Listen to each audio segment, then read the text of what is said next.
kubalekile ukuthi wenze ukubalekile nokufanele ukulike ukusubscribe ukunikela ukuba imember kwi-channel iloko kubalekile ongakwenza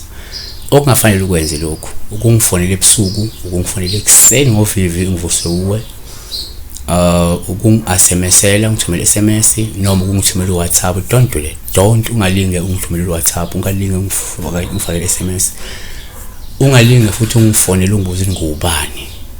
ungalinge lokho thalelo awukwazi ukuthi inamba yami la uphinde ufone futhi ungibuze ukuthi ngubani ungakayichaza kwawena ukuthi ubani don't do that ngamani ungangifoneli unokuthi ungangifonela ukuthi ubani wena but uthatha inamba guys don't do that awuthatha inamba yomuntu umfonela umbuze ukuthi ubani speaker la iphupha lika user uthi sawubona pastor weningi bengicela ukubuza ukuthi kuchaza ukuthini mophupha umgede cave bengicela ke ungichazele pastor kuyaphuthuma ngazi ukuthi maphuthuma sifuna seke yonke into ingane yakwethu usina ke wena ke ngoba kuyaphuthuma kanjani ukuthi ungalisenze amanye amagama ngabe wasebenzisa because ngesikhathi ubhala into ephuthuma kuwe ngenzeka nami kukhona ukungiputhumayo samwe ukungiputhumayo yabo ingakho singakwazi ukuphendula wonke umuntu on YouTube because wonke umuntu ubhizi wonke umuntu unezinto so that little time sithola bese sihlala phansi senze i-video yabona asinaso isikhathi we don't have time kahle so umgede umhume yini i-cave yini umgede number 1 kuphawulube uphupha umgede kwabanye number 1 singathi noma uphupha umgede kuphawulube uma ubona ungakhomba ingozi olengela kulo uzungu wakhelwa lona noma ke ukuvala kwenhlanhla noma ukuvala kwenhlanhla 2 futhi kuyenzeka uma uphupha umgede kuba uphawulube uma ubona osuke lichaza la isifo lokuthi kukhona ongasandlula emhlabeni ngoka Johani 11:8 ngakho uJesu ebubula futhi phakathi kwakhe wafika ethuneni lali ngumhume kwakukhona itshe phezukwawo kanti uGenesis 23:11 ngisankosi ngilalele ngiyakukunika lensimu nomhume okuyo ngikunika wona ebusweni bamadodana abantu bami ngikunika wona mbele lapho ofileyo wakho umhume umgede nganza kwethu 3 kuyenzeka futhi umphupha umgede kuba uPaulo oluhleke uma ukhosele kuwo lusho indawo yakho yokukhosela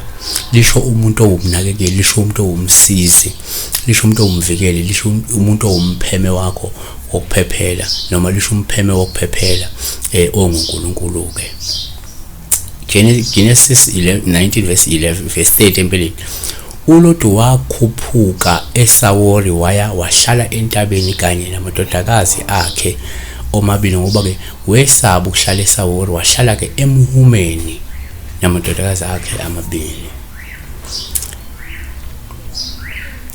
4 kuyenzeka futhi uphupha umgede kuba uPawuluhle uma ungena kuwo lusho ukuthola ukuphepha nokuvikeleka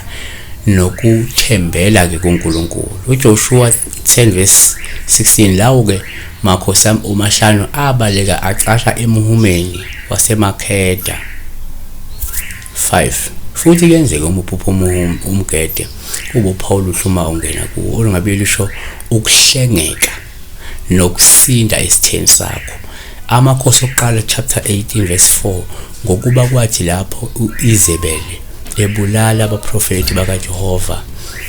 uObadiya wathatha abaprofeti abayikhulu abafihle emhumeni ngama-50 wabondla ngesinkwa nangamanzi 6 yenzeka futhi uphupha umgede usithele njengoPawuluhle uma ungena kuwo ungabile likhombeka imizamo yakho yokugwema ulaka yokugwema ivivinyo noma ukukhashelwa okanye ukushushiswa uIsaiah 2:21 baya kubalekela emihumeni yamadwala nasemifantini yeziwa ebusweni bukaJehova obesabekayo nasezinkazimulweni yobukhosi bakhe lapho evuka ukushaya umhlaba ngofalo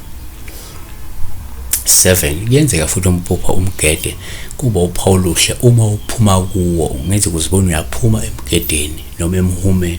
lokho kusho ukuvuleka kwenhlanhla zakho nesibusiso noma nezibusiso kusho ukuthola inkululeko ngemuva kwesikhathi eside sokucindezeleka noma sencindezelo. uJoshua 10 verse 22 wayesethi uJoshua, vulani umlomo womhume nikhiphele kimi lawo makhosi amahlanu emhumeni. Kusho ukuthi ngenzeka sekuseyisikhathi esihle sowuphephile manje futhi.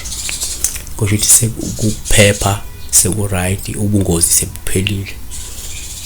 Uphawu lungavela nakumuntu oqeda ukuhlambulula into zakhe, umuntu oqeda ukugeza, umuntu oqeda ukulungisa izinto zakhe, umuntu oqeda kuyenyangeni yomvulela izinto zakhe ebeyifasiwe beyiboshiwe. Lingavela lephawu leli. Number 8 azivale ngokuthi umphupho umgede kuwuphawu obuma isakhiwo siphenduka umhume. Mhlawumbe bekuyindlu iphenduka umhume, noma yini iphenduka umhume, noma isonto liphenduka umhume, whatever le iphenduka umhume. Lokho kusho ukungcola, kusho imikhuba emibi nokuqhutshwa kweinkanuko zenyama kulowo muzi lowo noma kulelo bandla makuyisewu 21 verse 13. Kuyenzeka ithi ke wathi kubo, kulotshiwe ukuthi indlu yami iyakubizwa ngokuthi indlu yokukhuleka, kepha nina niyenza umhume wabaphangi.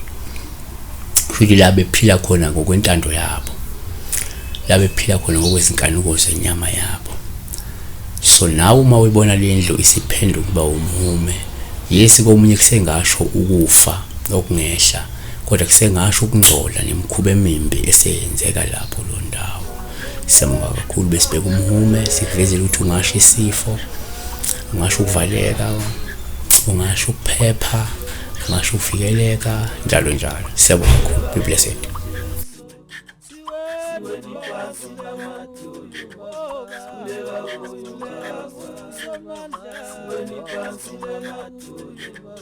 Kulela